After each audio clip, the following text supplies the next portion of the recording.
This is The New Hoodoo, the podcast that helps women transition from religious to spiritual and deeply intuitive. We are the perfect podcast for brand new hoodoos and spiritualists. Are you curious about diasporic and Africana spiritual practices and need help navigating and incorporating your new path into a modern lifestyle? Don't worry, we got you. And hey, even if you're just looking to learn how to use spiritual tools like candle magic, folk herbalism, and of course my fave, tarot, we've got you covered there too, boo. I am your host, Halicue HANNA, and right over there is my co-host and little sister, ANDI Anderson. And together we are the New Hoodoo. We always want you to think of us as just your audio guides on this new and very cool spiritual path. So now I want you to brew a little tea, light those candles, and prepare for this week's magic. Y'all, this week we've got an amazing topic for you. We've really been excited about getting to it. It's all on places of power and how we access and ask for assistance from the spirit of a particular place. Now, there's so many places we could go over, and especially from our tradition, hoodoo, there are so many different places, but we're going to hone in on the big 4 or 5. So we're going to be chopping that up. We know you're going to love this episode. And actually, for those of you that are budding spiritualists and hoodoos, it's kind of a big deal, and we'll give you a great place to start on understanding places of power. Let's get into it. Hey, y'all. Welcome to the New Hoodoo. It's Halicue. And ANDI. And before we even get started on our topic, which is amazing, it's going to be on places of power. We're going to jump into it soon. But before that, y'all have been just so kind and have been reaching out to us. And we really wanted to share some listener feedback and just give a little shout out to y'all. This first one, ANDI, I don't know if you saw this, but it's from Sicilian Nubian. We're just going to use the handle she chose. And she said, I was looking for a new hoodoo podcast this morning since my fave one seems to have gone on hiatus and found yours. And I went to just quote unquote sample it and ended up listening to like 5 episodes back to back while I was putting up my Christmas decorations. Yay. I know it didn't make you happy. It makes me happy. Y'all literally feel like 2 cousins or girlfriends of mine just chopping it up and cutting up together, which is what we do. And I love it. New subscriber for sure. And I was like, oh, that was just so nice and so kind. So Sicilian Nubian, like, thank you. Me and ANDI, it's one of the reasons we love podcasts. You can listen to it, enjoy it, be learning while you're doing other stuff. And if you are neurodivergent or ND like me and ANDI, like that just makes us, I don't know, it makes me, and I know ANDI too, like so happy. And we actually had a question. It was a comment and a question, ANDI, and let's jump into it. I want to see what you think. Let me get to it. It is, it's in my DMs. Let me find it. I'll be going in my DMs often, y'all. Oh my gosh, it's so nice, ANDI. She says, hi, Halicue and ANDI. Greetings, my beautiful sisters. I've been listening to your and your sister's podcast for a week straight. You two are warm and inviting, and I was compelled to reach out. I'm new to the craft, but feel like I've been called to hoodoo all my life. I'm looking for a community of sisters to learn and grow with. She lives in, not going to get specific. I'm going to say the Pacific Northwest. Yeah, she goes, I live in the Pacific Northwest. How will you suggest I find other spiritual sisters to assist me on my journey? Okay, so I'm thinking you have a huge amount of indigenous cultures there. And so there's a lot of folks that down south where we would call it, there's a lot of Creolization, if you will. You know what I mean? Where there's just lots of mixtures of cultures, but to find hoodoo is what I'm saying is like, I'm sure she's looking for a community. If we're looking for a community, like I'm in the South and I feel like it's hard for me to find, hoodoo community in certain pockets, right? Like if I was in Houston, huge. Yeah. I'm in San Antonio, not so much. So I know. Hey, like we appreciate that so much. What would I say? So I think I shared this with her too, but I'm just going to repeat it for our other listeners.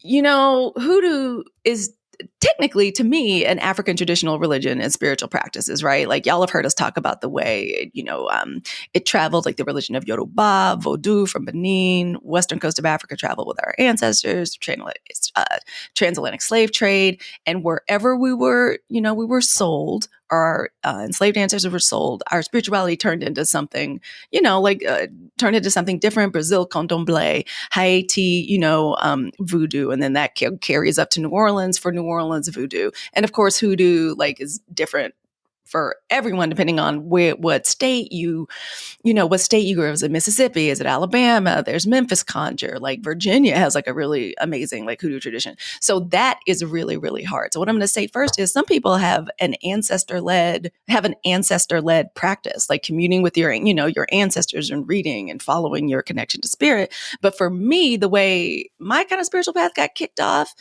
and it had to do with ATRs. And for me, it was La Regla Lukumi. And that was because of the dance community that I was plugged into in San Francisco. So I just want to recommend, like, sometimes a good place to start is a place you normally would not, you wouldn't think of. And the dance community, like you're looking for we're looking for cultural centers. And I'm trying to think, like, what else too? Also, what's also helpful? Online communities. Like Andy and I have been a part of online communities that connect you with people around the world that you can actually ask questions of. I'll never forget having an ancestor tarot reading from a wonderful practitioner. She's great. And I think she's initiated into a tradition. I'm not sure which one, but I was asking her, like, what are your connections? Like, if I'm here in the Bay Area, what do I do to make more community? And she recommended something I was already doing, like my dance community. So I'm just going to recommend that. So I would say cultural centers, like dance communities. Andy said there's a huge indigenous community there, and also your online communities. Ask people if you're in a workshop with someone, if they're near or around, ask them, how do they reach out to community? Who have they found? What are the books? What are the spaces online? So I'm going to recommend that, and we'll be thinking about that for you. And if we come up with any other info, we will drop it here and get it to you. Y'all keep. Obviously, we love the awesome comments and the feedback, but keep the questions coming. Andy and I absolutely love them, and we're absolutely going to take time to answer them for you. And now, Andy, let's go into something a little different. I want to, we have such a good time warming up and talking and catching up, because y'all know Andy and I live in two totally different states, which sometimes makes it hard to connect. Yeah, and we, like we're talking on the phone if we can during the week, but we want y'all to be part of like us just catching up and being like foolish. Like sometimes Andy comes in angry. Sometimes I come in 15 minutes late and Andy's like, why is no one ready? You be saying that like I got an anger issue. I mean, you don't have an anger issue. You're just you're a trainer and you be wanting people to show up on time with the assignment done. Oh my Lord. Especially my sister who will cancel something and be like, wait, now this week we got to record. I'll be like, bitch, you the one cancel last week. Oh, no, okay. You the one cancel last week. You talking to with these tones. Oh my God, I love you so much. That's also another reason when we get together, because y'all have probably seen our Instagram stories where we're together, but we don't do no work. Like we don't do no work. We plan to record we're going to record 4 episodes. We're going to make 1 million TikToks, and we just be in the road running, talking, just in the road, catching up, cooking, eating, running, talking. All right. So our warm up today, and we just want to invite y'all into it. Andy, we got a choice. What either made you mad or made you smile this week? Especially through the lens of your spirituality. Like what did you see that was like, like, oh, that was interesting. Like either brought you a little smile or gave you a cackle or a kiki, or were like, can you believe this shit? Like, or that made you mad. Well, okay. So this week I had to teach in person. I used to work for a certain part of my job that was, for the lack of a better word, it was more the behind the scenes people, right? Like the engineers and, I'm trying to say it without giving, but the back of the house, you know what I mean? Like the folks who actually kind of had to do some of the grunt work to get the stuff done where I am. So now I serve the front of the house, if you will, like the people who are customer facing. That's the group I work with. So I take them back to this location so they can understand the totality of the operation, right? Like these are the people getting the stuff to you. You need to have great relationships with them, blah, blah, blah, blah, blah. And they kind of see a different type of work. So they built this brand new facility. It is bigger than, how can I put it, Halicue? This place is it's over 1.4 million square feet. Like if you can even like to say that to most people, they're like, I don't even understand what that means. Like it's massive. It's a huge facility. And so I'm training my folks in person, and there's the AV, and I feel this way about technology. Sometimes we soup shit up so much that we don't be having a B plan when we got to go manual, right? Like when the sequences of shit that's supposed to happen to make tech work don't happen, at some point you need to be able to flip a switch and just use a projector. You know what I mean? It doesn't matter what it's hooked up to. So the power had gone out the night before, so nothing was working. And as a presenter, like this happens a lot. Like you travel to a hotel, like projectors don't work, you don't have enough power stress. Like shit happens all the time. So now that I am in my spirituality, it is a much different process of when shit used to go wrong than like when I worked at the Y, right? And I just didn't really have no spiritual foundation. Because it's some stuff you just can't fix, right? And when you can't fix it, sometimes, especially with my upbringing, the first logical, like my mom, what the first thing she would do? You got to blame somebody quickly and definitively. My mom and Josh see very eye to eye on that. It's someone's fault, and we have to assign blame immediately, quickly, because then it might come back on you. So you have to quickly and definitively. There can be no weakness. It can't be like, maybe, no, this was your fault. Had you been here 15 minutes earlier, this would have been as trauma. I'm just telling you where my mind used to go. And so the guy is there that's supposed to be fixing this stuff. It becomes quite clear to the admin that's helping me and I, like, we're sitting back in the chair watching him run around like Chicken Little. And it becomes quite obvious to us that he has no idea what he's doing. Bless. Right. And so we are just sitting there looking at each other going, I wish he would just say he don't know what he was doing so we could just move people upstairs and do whatever we got to do. And it just made me reflect on like how I would have reacted to that series of events even a week ago or 3 months ago, you know, or however. But I've been reading all of this astrology leading up because I changed my astrology app because the girls on the street told me co-star was bullshit. So I'm reading this one that's pretty intensive. And so it's like, okay, basically my horoscope's been saying for a week, you and Mars, you got a lot of energy and you like to fight. You need to not talk a lot and don't be getting into scraps. So literally every time something would usually trigger me to like really be upset. Y'all, that last full moon, so Mars is in retrograde and Mars in retrograde in Gemini. So that means just like, like when it comes to your words, and for people like me and Andy, we love to talk. So it's hard for us to, especially when somebody's messing with us, one of our best ways. Like between Sagittarius sun and Sagittarius moon. You're right, Andy. It's wonderful that we have a spiritual foundation because there was a time when if somebody had said, just, choose your battles. This is also real Five of Swords energy, y'all. Like choosing your battles, like, because you could win, but victory at what cost? Girl, the night of that full moon too, I'm just going to say it was my husband, it was my DH. So I had already said to myself, this shit's going to be chaotic. Mars is in retrograde. I'm not even going to do a whole lot of rituals. We're just going to have a little quiet evening at home. I'm going to maybe quietly set some intentions, but not be trying to manifest. And you can feel somebody trying to engage with you and how sometimes because they can't put their feelings into words, like they really just want to be close and express a frustration, but it comes out as like critique or kind of biting. And I was just like, at one point, just on some bullshit. You giving fans. Like I'm just trying to watch Interview with a Vampire Player while I take a bath.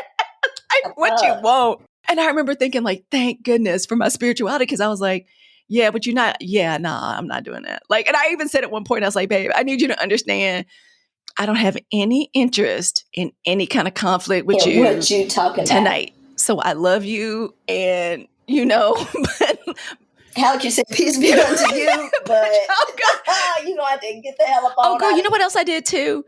I did a whole lot of be blessed and be blocked. So I'm gonna tell you what made me smile and laugh this weekend. And it kind of, and the card I'm going to use to talk about is the Two of Cups. Girl, y'all know that Meghan Markle and Harry Netflix thing dropped. And a lot of y'all creators and a lot of people that are part of my community that follow me, y'all were showing y'all slips. Like y'all were, the haterade, just that woman and that man already get a lot of hate anyway. And I know the monarchy is kind of ridiculous. Like what the fuck, what's the purpose? But girl. What the shit y'all hating on? So like, bad. It just really lets me know how traumatized people are. Look at him holding his umbrella. He's not in charge anymore. It's so funny. Somebody to me said, what does your husband do out in the rain? Because you married to the wrong person. God damn. Like, that's exactly like really what somebody is supposed to do for you. So girl, I did a whole lot of be blocked and be blessed because I feel like You're telling me something. You're saying something about who you are. Cause I can't help but feel And like when people tell you who I they was are, like, you know what? We're going to have to not rock with each other. That's okay. That's cool. Cause you're truly telling me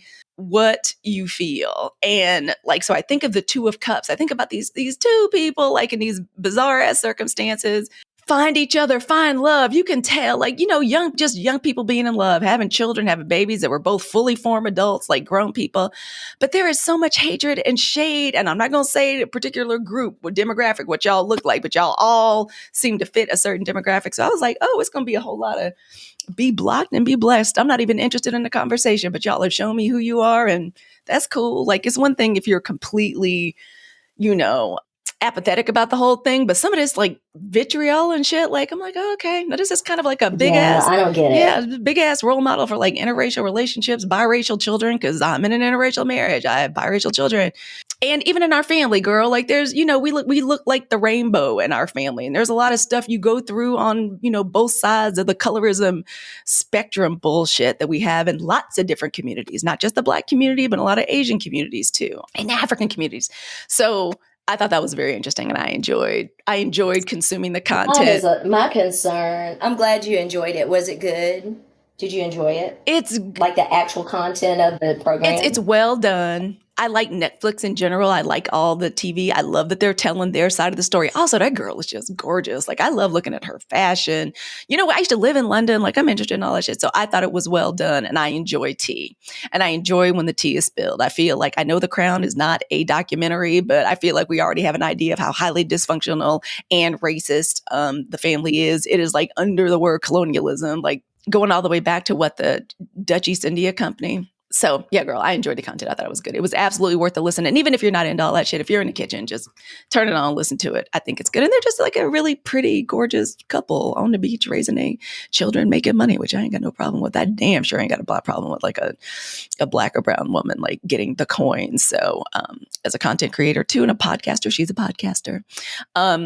I enjoy seeing it. And something I really love doing is when I'm in podcast communities and the podcast bros get going about how, like, their example is always Joe Rogan, the Joe Rogan show. And I'm like, oh, I'm going to start bringing up Meghan Markle and archetypes and talk about how that's a show that's very popular that people should emulate. But that's a little bit about what made us mad this week. Let us jump into the content. Places of power. It's something that I'm so glad we are getting to. And so what do we mean by places of power? When we talk about places of power, we're talking about accessing and asking for the assistance, not just from spirits of beings that walked here on earth at one time or another, but from the spirit of a place. The place in and of its essence is big. It's very powerful. You know, the way we talk about house spirits, spirits of the forest, spirits of the ocean, there are different deities that are associated with these places, but they're very powerful places. And as I was just going over my research, getting ready, thinking about what are the places of power that I like to go to, that I'm drawn to in hoodoo, there are lots of places that, you know, people talk about. We talk about, you know, the Crossroads, we talk about,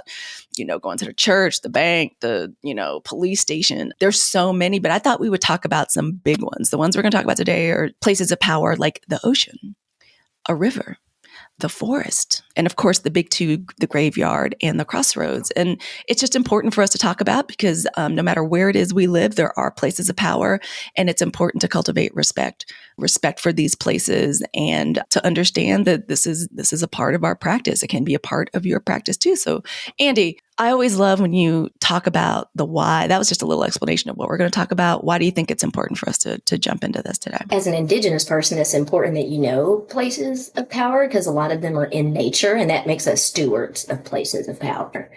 If we're using these entities or these places or these locations for our personal benefit, then we need to be giving back and putting back and taking care of. I'm an herbalist. It's like the concept of foraging, right? When you forage, you don't take everything that you find. You usually take like a third of whatever the herb is and you leave the rest because you want that species or population of particular herb, right, to be able to repopulate and to also be available for other people who are foraging for things. So it's a very community focused kind of way. And I don't think there is an African or indigenous traditional belief system that doesn't have a part of it that talks about being stewards of our natural resources, right? As much as we can. I think the other thing about knowing places of power is because to know these places of power and to use them in your practice it is also important that sometimes we can't always, as people, be connected to those places of power. So think about our people, Q, like the Choctaw or the Chata, which is how they were known in their own language. They were forcibly removed from their land.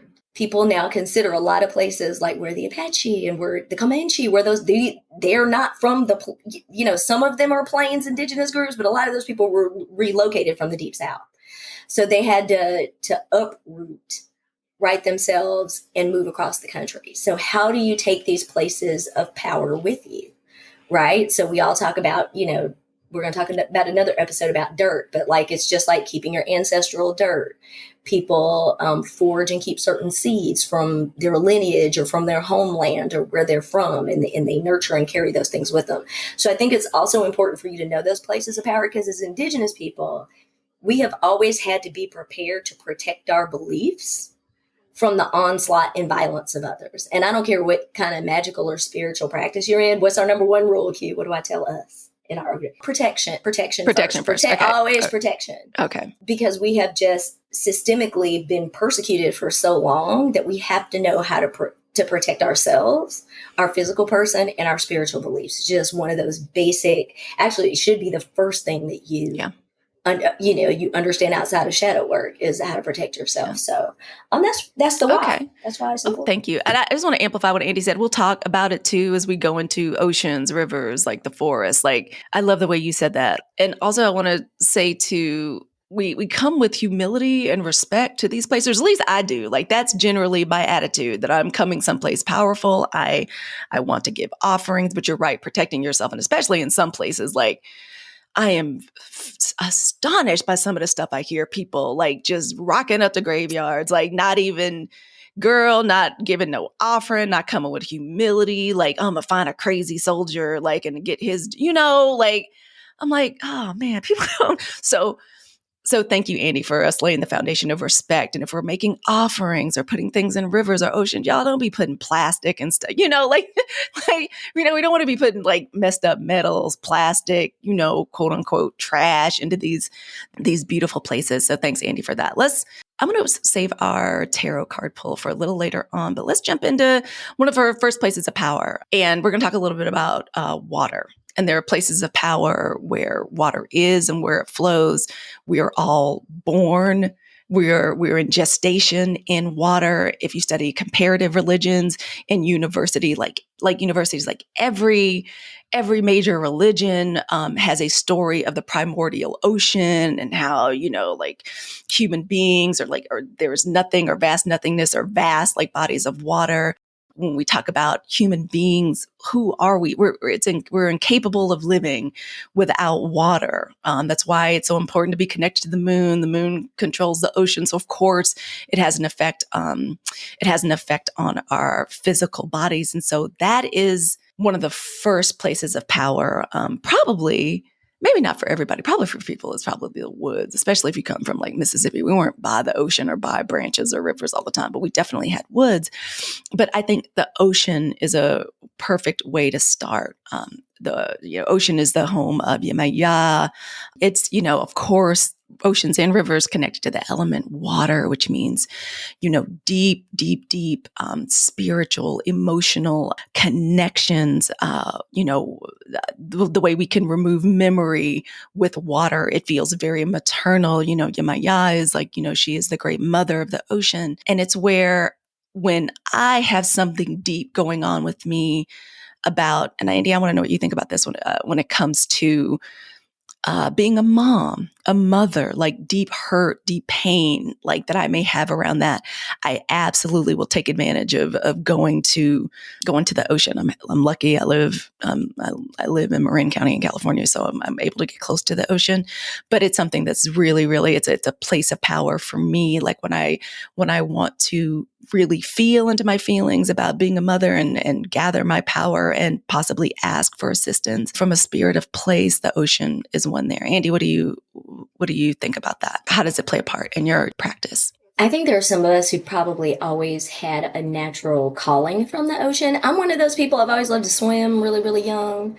If you're one of those kids that I know I was particularly drawn to swimming underwater. I wasn't interested at all at learning any strokes. Like it didn't make a lot of sense to me why you would swim above water. Like competitive swimming didn't mean a lot. What did you feel when you were down there? Why? I'm real interested when you're submerged in the water. Well, because it's sensory. Well, it's a sensory kind of almost deprivation situation where you cut off all of this chatter from the other world. And if most magical people are neurodivergent, so it's almost like a form of physical meditation, right? It kind of mutes everything that's around you and turns it into this really natural base level noise. Because of course, in the ocean, you're hearing everything kind of through this funnel of the way that the water moves. So it's usually very peaceful. And for us that have like, they're hearing a lot of voices or have a lot of, thoughts in our head, it's very quieting. Yeah. Then there's this natural sense of buoyancy in the water, right? Like you actually float in the water.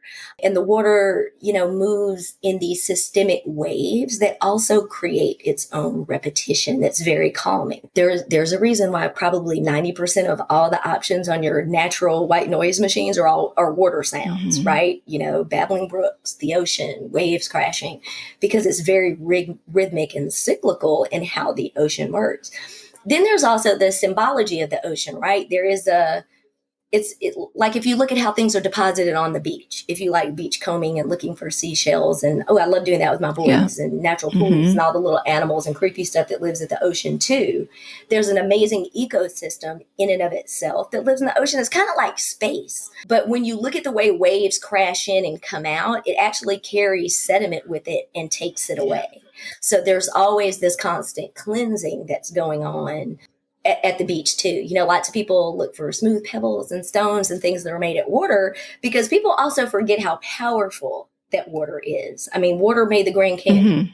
Water is the only thing that can dissolve mountains, right? Cutting a path. There's not too many things that can be in the path of water and not be changed or it's a mutable type kind of force. It changes things. If you look at our African spiritual tradition, when you talk about the depths of the ocean, you're talking about a primordial state of being, right? For you all pop culture witches, like the Megalodon. You remember how they talked about they went so far deep in the ocean that it was super cold, and that's how all, these old preserved. The reason why those stories make sense is because the deeper the depths of the ocean is one of the few places as human beings we are actually guarded from, right? We can't live underwater. We can't survive underwater for long extended periods of time without support. So it's also kind of one of those places that still holds a lot of great mystery for us as human beings, when really we're kind of at a place where not a lot of things are mysterious to us as humans. One thing that I think is important to talk about places of power too is very much like Halicue saying, say you're not lucky enough to live by the water, and lots of us are not. I think it's also important to know that when you are able to be too close to bodies of water, that there are responsible ways that you can share and keep water. So like when I go to certain bodies of water that are important to me, so like we used to travel a lot to Destin, Florida when we were younger. So like when I go to that beach, I have a jar of water from that beach. It's a small, like 4-ounce jar of water. You get it home, you boil your water, and then you put it back in the jar, or you can let stuff grow in it. Either way, pretty cool stuff grows in there. And I put it on my altar. Same thing, the Guadalupe River is near where I live. So I've gone to the river, taking water and boiled it. If you can't get to the ocean and, you practice Orisha worship, Oshun is the sister, is a daughter and in some folklore a sister, both to Yemeya. So like if you're asking for your prayers to reach water, you can always go to a river or a creek to pray and ask that your prayers be taken to Yemeya. One of the things that I would say about water is that you can pull that connectivity to water wherever you are. So those natural bodies of water are places of power, but I've already told you a couple of ways you can collect that water when you're close to keep it with you. But also like when I'm at work and I'm having a moment where I really where I need to be fluid, where I need to connect, where I need to be reconnected to that spirit of water, to my more relaxed and communal and that more primordial side, I will go into a restroom and meditate and pray and then go run my hands underwater. If you live in the city and, you are one of those witches that lives in a metropolis, spring water is an amazing, look now, and I'm like the water snob on TikTok now. Spring water all is of different places. Yes. Yeah. But Yeah. the idea is it is supposed to have come from a natural body of water. I'm not telling you to go get Dasani because I don't necessarily think Coca-Cola is pulling Dasani out of a natural spring. Yeah, Coca-Cola is looking out for your best interest. But you know what I mean? Natural spring water that you can purchase too is also a way. If you are using water openly on your altars, you can take distilled water, which has a lot of those natural organisms out of it because you can't grow, things will grow in your water and, flies and pets and things will get in water. So I use distilled water when I'm at home and add a little Florida water to make my spiritual water at home. So there are other workarounds for your water. You can always take water out the tap and pray over it. Blessing Again, your like I own was water. saying, leave it over your altar and blessing your water. So just because you're not by a natural body of water does not mean that you cannot take water in any form. Because I tell people that. Now look, I can get to a natural body of water. It says I need natural water. Water is natural. Like, what are you talking about? Like, it's... I don't understand. Like, it's possible to make water molecules, yes, but like all water is natural. It comes from someplace. Like in California, it comes from a big old reservoir. It melts. So like So when it comes out of my feel faucet, the same way with people who like go out the way to buy this, Dr. whatever alkaline water. I'm like, girl, what makes water alkaline or not has nothing to do with that, dude. Yeah. It's just it's science. It's so. Oh, Lord Jesus. Okay, sorry. Use what you have. Like, I will always tell you this spiritually. Don't connect spiritually because you don't have the one pure thing. Yes. All of us can't get to the ocean every time we want to. I probably get to the ocean once a year. I'm trying to Andy's going to have that. a lot more of that. She's going to have a lot more of that in her future. Just saying. That's a prediction. Then there's also those of us that have it in our spirit. I also make time to try to get to the water, even though I don't consider Texas beaches, and y'all can write me emails and I don't give a damn. You hear me with a hard M in? I don't give a damn. The beaches here. I lived in Mississippi. That ain't the beach either. Not like where we're from. I put it like this. It ain't a beach you can interact with. It is a place where the ocean meets the earth. Well said. Yes, true. Yeah. Okay, so yes, as a technical functional definition, it is. I don't know if I want to put on my ceremonial whites, just like, there's a lot of folks that go into the canal in New Orleans, right? For spiritual practice, and you will see a group of us in white with our distilled prayed over water on the edge, because the point is to be at the water's edge, not necessarily to be submerged in all types of water. I say that for witches who live in Austin, who has a huge city lake, Oakland, California, like Lake Lanier. I don't know what that's like, but cities are what I would say would be because you have to understand that water also contains pathogens. So anytime you are like I said, with water I bring from the river, I boil it when I get home. If you're going to be imbibing it or pouring it over your head or doing any of that for a spiritual bath, boil it first. Now, that's just the science of it. But, fire also has its own magical and purifying principles, too. So it's all on how you prepare that. So just to recap on that, and I'll maybe add a little bit something more about rivers in particular, right? Like, and Andy, I have to tell you, there are some people and some hoodoos or witches or spiritualists like Andy, like my daughter, Hallie, that are activated by the water. Like the water does something healing and something powerful I would agree. For them.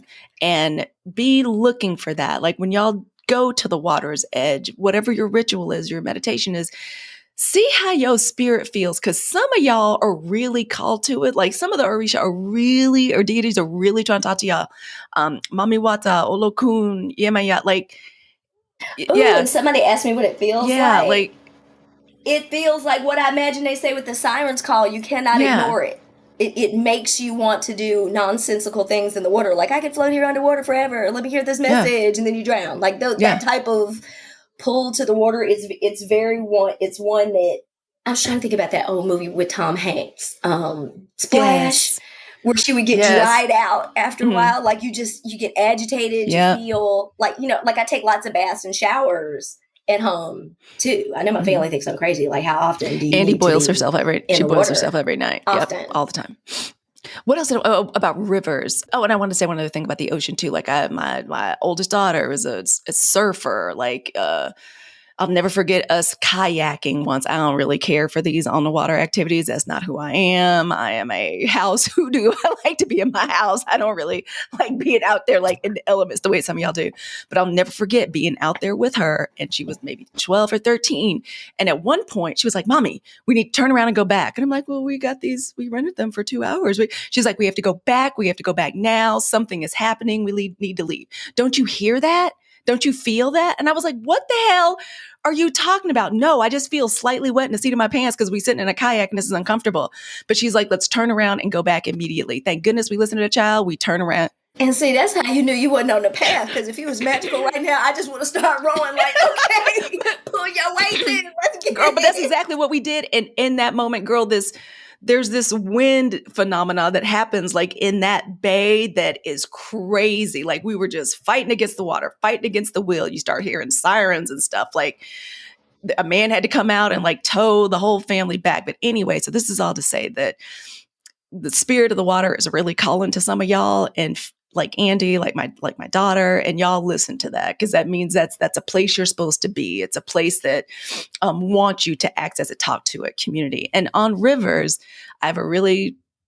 rivers are one of the few natural bodies of water that I actually have asked my husband to pull over on the highway, like on trips, so I can go see the water, be in the water, just put my feet in it, like cool down, say a small prayer. We also, of course, like the river and the waterfall is, that's the place of Oshun. When we see a waterfall, like when Andy and I were watching Woman King, the second I saw like one of the main characters at the waterfall, I was like, oh, something about love or connection or affection or intimacy is going to take place here. And sure enough, that's where, the warrior and the biracial boy or whatever, like, had their like first moments of embrace and love.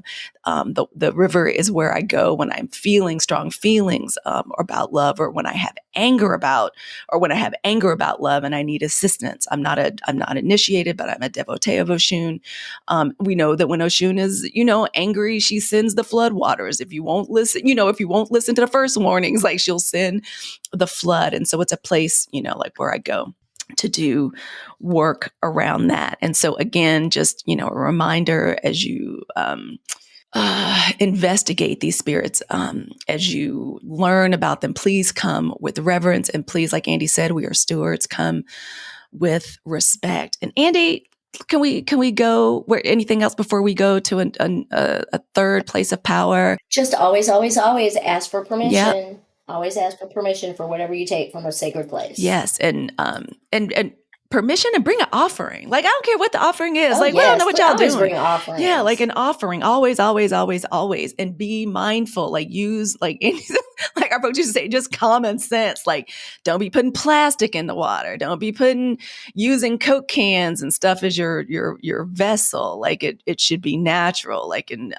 easily consumable by the power of the ocean or of the river. Like, we don't want to be putting garbage in the river. Like, whenever I see around here, we have a couple of waterfalls.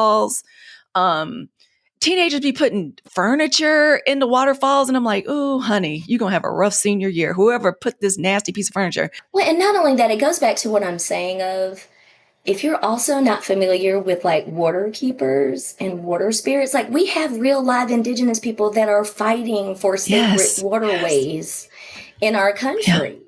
Right? Like they can't even connect to their ancestral places because we're trying to build pipelines and all that stuff through it. This is the very reason why people are going beyond barriers in Hawaii, falling, and natives are looking at them like, let me call an ambulance. You stay right there and just hang on that tree.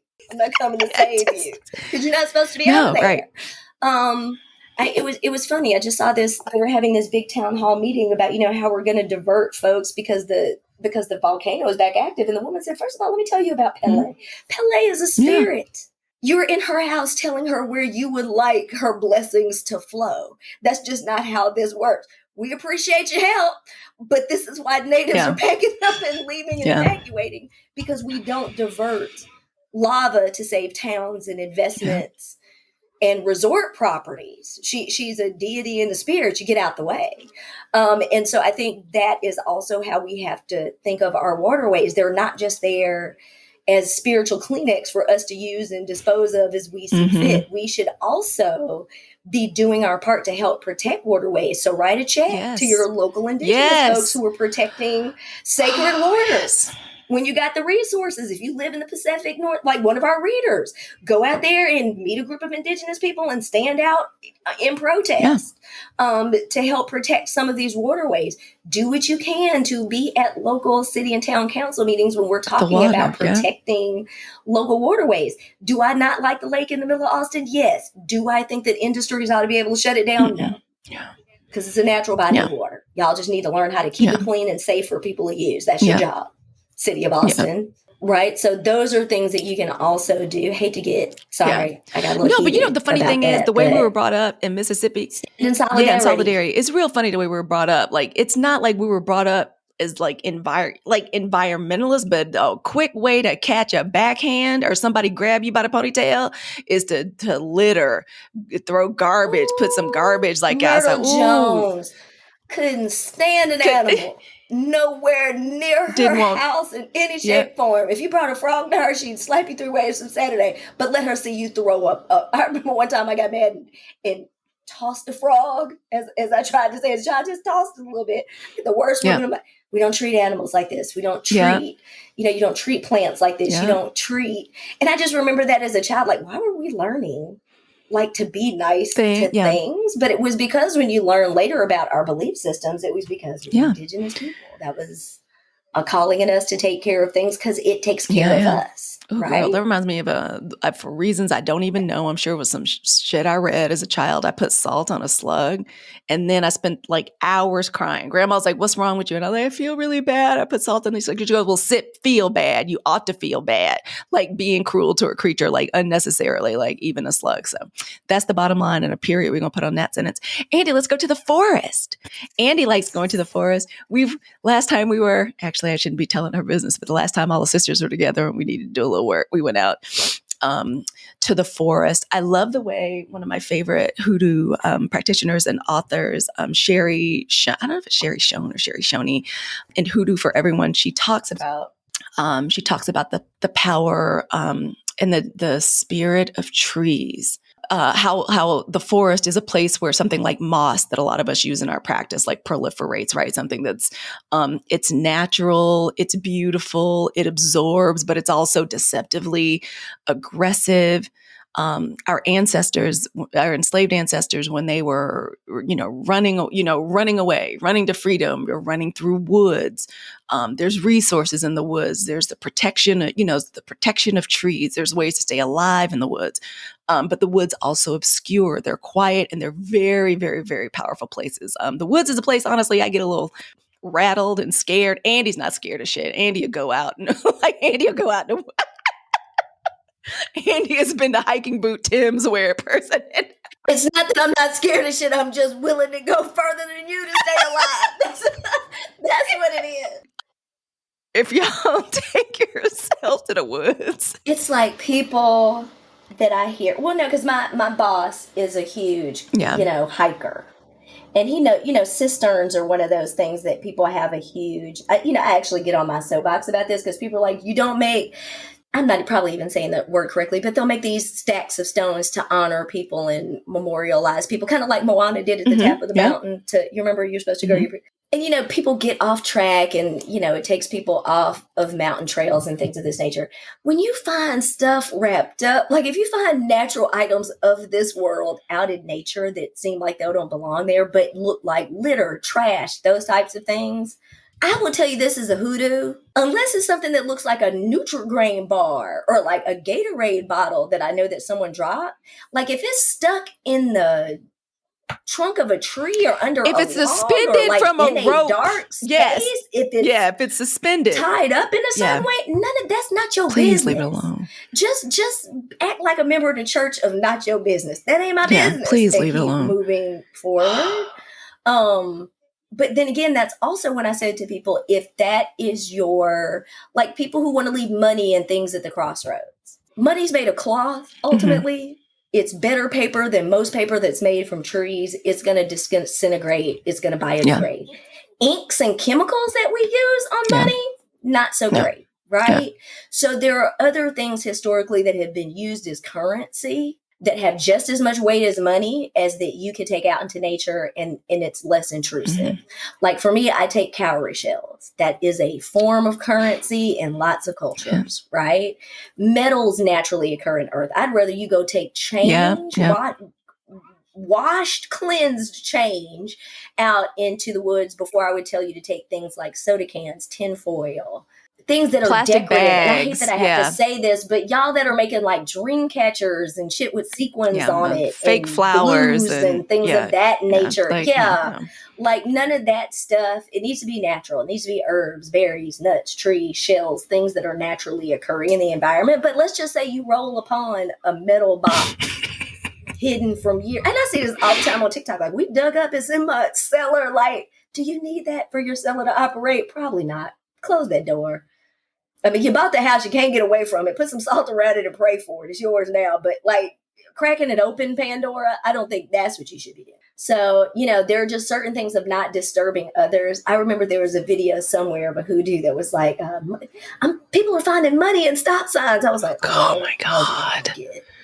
We're going to go. I don't know what people are thinking about. But and there's two ways you can get killed. Either the neighborhood drug dealer that's making a drop or the God of the Crossroads going to get. Either way you got you're going to get got by somebody. Because you're messing with stuff. So I just follow the rule of mind your business.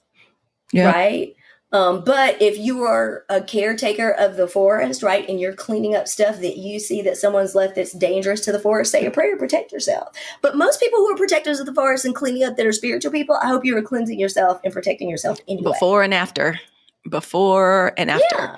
And I love going out into the woods and the work that Halicue talked about that we did in the woods. And this is the thing about going out, especially if you're I think it's really important to explore the trailheads and the access to nature that you have around you. And I say that as a person who grew up from a really rural place that probably took for granted that there were pine forests everywhere and these huge acres of parks everywhere that we lived across the highway actually from a state park, right? With waterways and all that good stuff. Now I've moved to seventh largest city in the country. So San Antonio's got a lot of urban areas. I happen to live out in the suburbs a little bit, but sometimes you're having to travel or to go to, natural areas. And so get to know your local areas that are around you. Get to know what areas are important to the indigenous groups that live around here. We have a lot of missions here, which I tell people all the time, like, ooh, I'm going to the missions. I'm like, okay, that's not where I would celebrate indigenous people. Like, that's not. You know what I mean? Like we have a lot of powwows for cleansing there. But then also reach out to your local Native American groups who can also tell you a lot about the indigenous connection to certain areas, right? Especially if you live near places that may have burial mounds or natural structures that have been preserved. So I'm thinking about people who live like in the Ozarks. There's lots of folklore about y'all in the woods. Y'all be careful. In Ozarks and in Appalachia. In Appalachia. That's exactly what I was going to go to next. The Ozarks, Appalachia, y'all need to know your local indigenous folklore.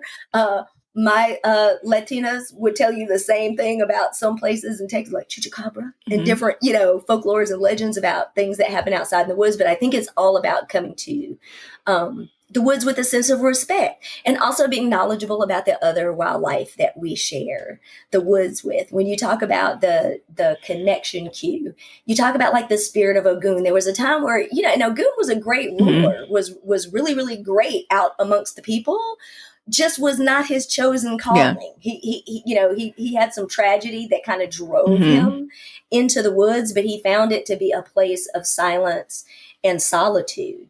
Right? A lot of our ancient connection to herbalism is also equated to the woods because a lot of herbs and things that we forage for are naturally occurring in the woods, right? So think fruits, nuts, berries, barks of trees, and things that are distilled into tinctures. So if you really do have a call to herbal medicine, healing, using herbs as a conduit to the divine, right? Because I know a lot of herbalists that, will literally talk to herbs and talk to flora and fauna to also learn the secrets of their healing, which is a huge foundation of a lot of indigenous practices and even shamanism. And I mean, real shamanism, not like Craig that teaches yoga on Saturday that calls himself a shaman, but like real nature-based shamanism where people are very connected to those types of spaces. So lots of great energy in the woods. It's a different type of energy. For those that have little ones that are interested in kind of getting them introduced, or, you want to introduce your family to the nature part of your experience, local park rangers. So if you go to your, national or state park, either one, park rangers usually have a kids discovery series. Like at our little park, you can go down to like Guadalupe River. They'll even give you a little backpack for the activities day that has like a map, activities and stuff in it, and it'll show you the guide to the trailhead. So I always think that the forest, because sometimes people are afraid of the water, and you need formal lessons. All kids, remember, every third kid that drowns is a black or brown child. So all of our children should be getting swim lessons. But if the water is somewhere you're not personally comfortable yourself to introducing your family, I think if you're introducing nature-based practices around the forest, that's an amazing place to start camping with your kids, hiking with your kids, doing day walks with your kids. It can be really fun. And they can collect sticks and rocks and different stuff that you can use in your magic. I have a jar of things that just call out to me when I'm on nature walks that I'll put in my little pouch and take with me. Andy, again, like Andy's kids my nephews are so lucky because Andy, but I will say, mom and grandma had us at Girl Scouts. They had us out in the woods. We were at Bible camp and church camp. We were out there. And I love what you said, Andy, about bringing our children into the forest. If you feel weird about just wandering the hell out there, because Black people, especially those of us from down south, we have history with the forest. Like, we have history with it. So I had to explain that to my husband. Like, yeah, it's one of the reasons I'm not really keen to be out there. But I think that there's healing that we have to do with that. So I love that you said that. Like, let's start healing some of these generational traumas around horrific things that happen to Black folks in woods all over the country, but especially in the American South. Well, I will say too, I just want to give a shout out. One thing that I learned about like camping culture. And I had never, growing up in South Mississippi, I hadn't had a chance to be around a few, but not a lot of Latin, Mexican American culture. It's a huge family bonding thing around Easter here. Like everybody goes to the park and everybody camps out and everyone cooks together. They spend time together. They fellowship together. So also look for other cultural connections to things. There are some things that sometimes and I say that because as Black people, we'll be real quick to be like, ooh, that's white people stuff. Like I'm not going camping. Ooh, that's white people stuff. I'm not going to go pitch a tent. That's our dad used to like to do that. First one to die in the horror movies. We the first one. But really, sometimes you don't know what you will connect with you and the parts of those activities that you will connect to. I have never had joy putting together a tent, but I like hanging out around a fire pit and making s'mores. That's one of my favorite activities. So just remember, it doesn't have to be all or nothing. Camping doesn't have to mean you're packing everything Yogi Bear style and going to a rustic rural campground. You could go to a pre-planned cabin out by the lake. An hour away from you too. And that's just as much of nature too. So don't feel like you've got to be all or nothing. The important part is that you're giving something new a try. So keep your mind open. Who loves to go out into the woods? I always love looking at his, he's so many things, like beyond just a hoodoo man. He's one of the practitioners I go to. Seer Bayo, like Seer of hoodoo conjure root work. Like Seer is always like out in the woods. Like is always out in the woods.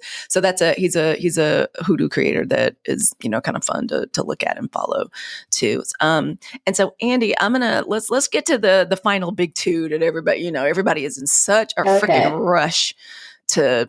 I wish y'all could see Andy as we podcast. She's making things over there, doing beadwork. The two big ones that everybody can't wait to get to is the graveyard. Gotta be ready to jump in always looking to do the most. Like doing the most with the least information. What should we go to first, Andy? The Crossroads or the graveyard? You go. Okay, let's start with the Crossroads.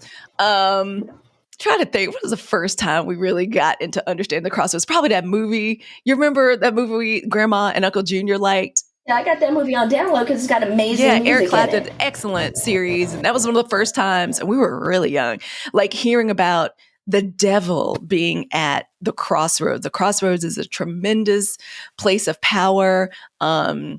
I think sometimes our understanding of it, what it is, and I think it's really misunderstood. Like in my study of Afro-Brazilian, Afro-Cuban dance, that's where I learned about Elewa, keeper of the Crossroads, how he carries a, like A little different. I think. very different. But that I think this is what some of my teachers have said, and what makes sense to me, like how that, like in Elegua and opening the roads, like opening the roads, and we get ready to do. Honestly, when I get ready to do any kind of serious ritual, the first candle I'm gonna light is Elegua's, because I want to ask permission. I want to come with reverence.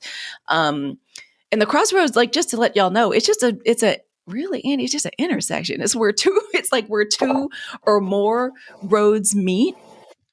You see, but it's a physical representation of what's jump in, yeah, the meeting of two worlds, this world and the next. Yeah, so that's why it's besides the graveyard, one of the places that you show up to with reverence. Oh, why are your eyes so big?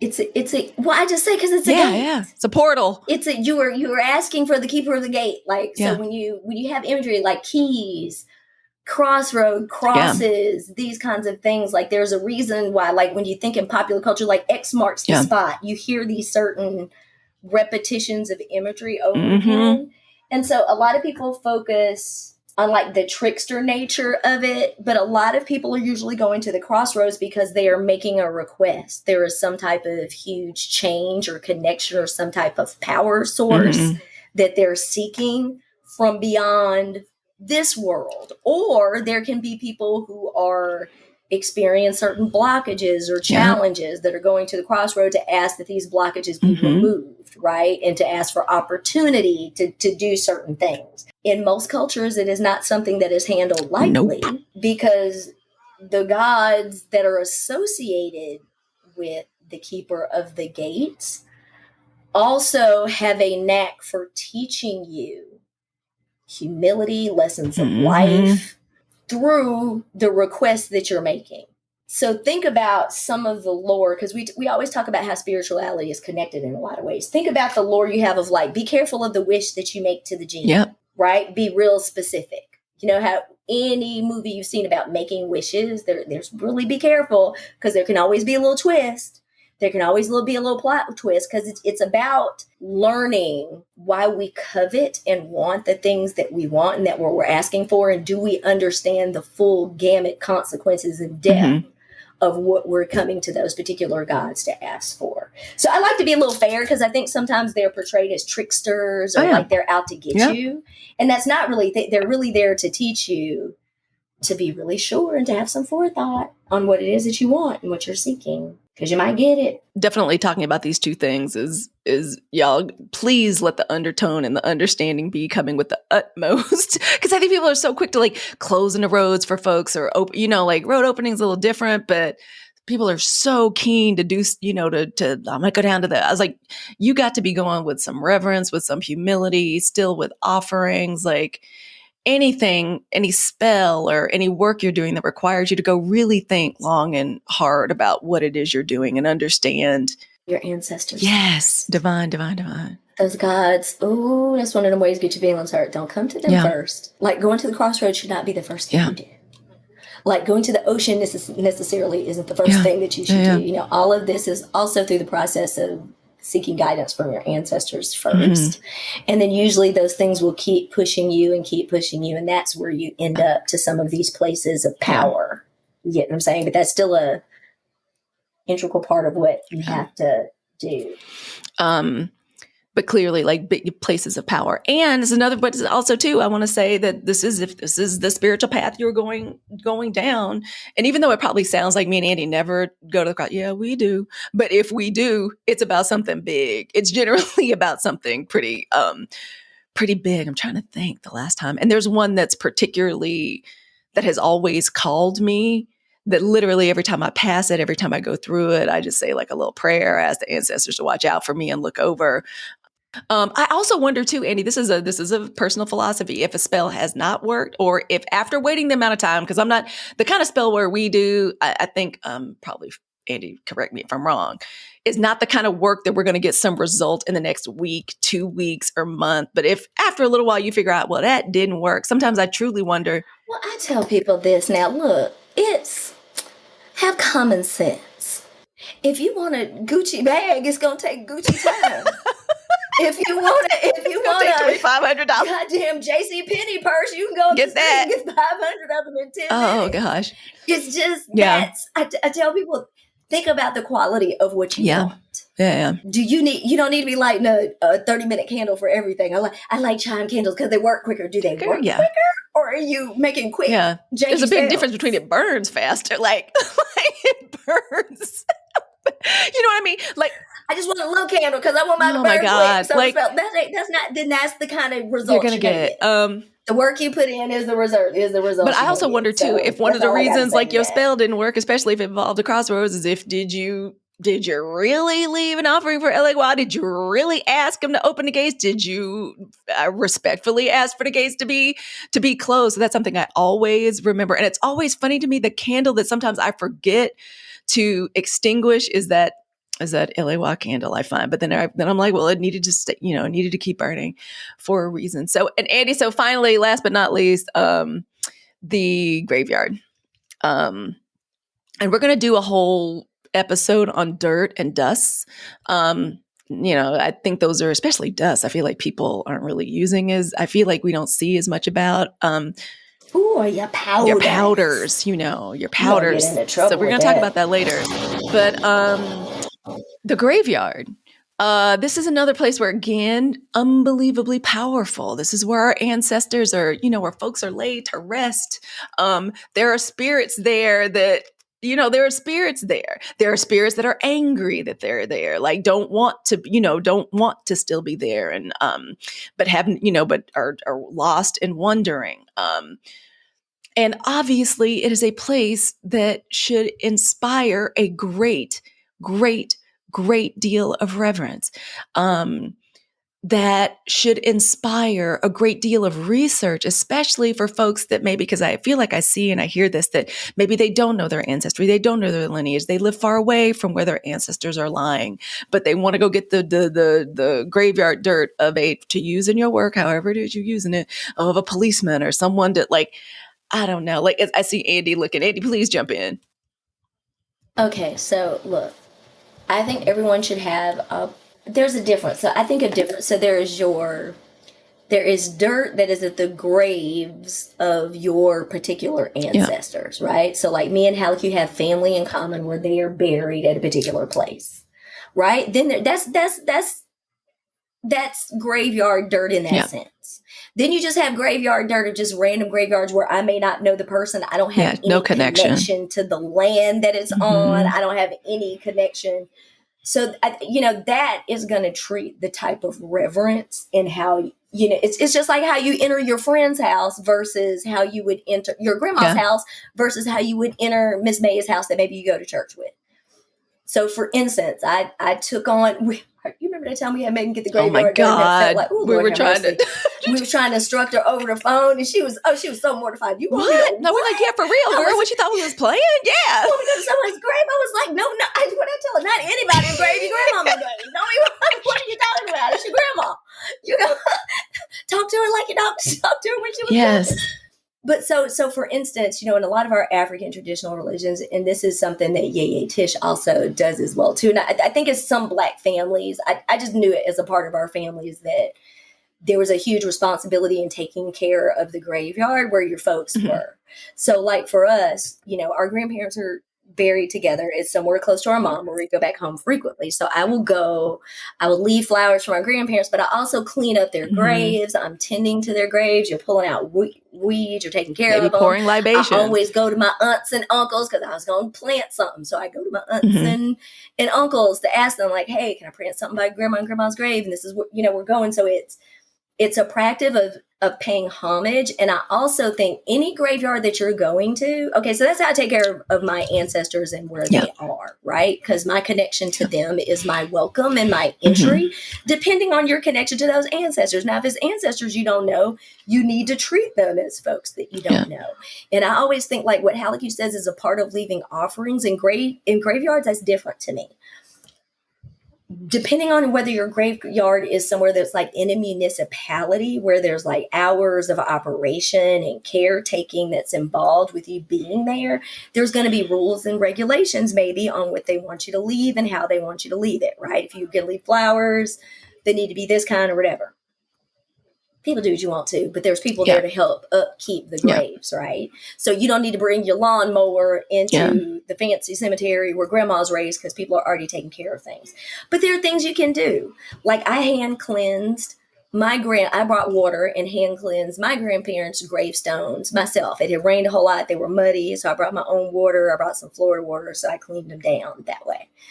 If I was going to a grave where I don't necessarily know someone, I would take some time to do some volunteer effort to do some upkeep. Maybe you're picking up trash. Maybe you're helping sweep off and remove debris from other graves that may be blocked, right? Maybe you're going to see graves that are unattended. Maybe they don't have family that's close.